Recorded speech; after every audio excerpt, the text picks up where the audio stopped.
D'accord. Candidat de quel parti? Du parti de l'Espoir pour le développement national. D'accord. Vous venez de déposer votre candidature officielle pour l'élection présidentielle. Quels sont vos sentiments? C'est un sentiment d'abord d'un devoir civique accompli. Mon parti m'a investi pour être son candidat aux prochaines élections présidentielles. Je l'ai accepté par devoir, mais avec beaucoup de joie. Et je suis donc là pour venir accomplir les formalités qui s'y prêtent. Et je suis très heureux de pouvoir compter parmi les candidats et surtout de porter l'étendard du Parti de l'Espoir pour le développement national. Êtes-vous confiant?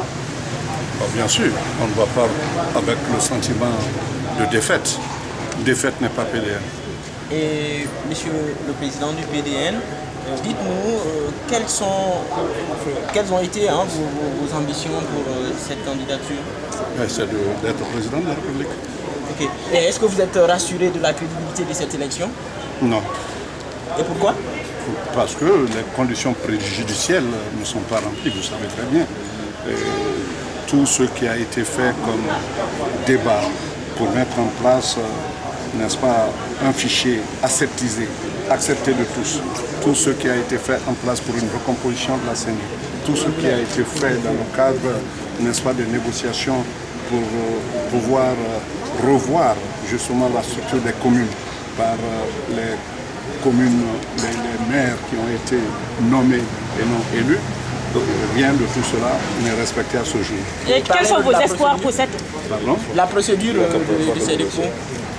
Comment ça s'est passé la procédure? Oui. Dans un environnement serein, avec un professionnalisme avéré de la Cour constitutionnelle, ce que j'ai beaucoup apprécié. J'ai apprécié d'abord le bâtiment qui est flambant neuf.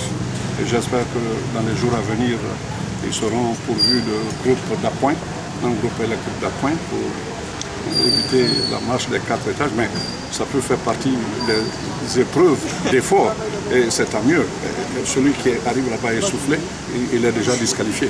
Et quels sont vos espoirs pour cette élection présidentielle, vos espoirs?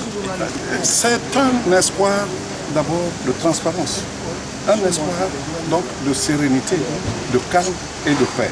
Mais tout cela partant, n'est-ce pas, des conditions de transparence. Regardez ce qui est en train d'arriver autour de nous. Vous êtes de la presse.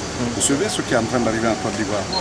Un pays qui vient de se sortir de crise et où déjà des liens sont à l'horizon à l'occasion de cette élection. Je voudrais rappeler que les crises majeures en Afrique, 80% viennent soit des dissensions préélectorales, soit des dissensions post-électorales. Merci.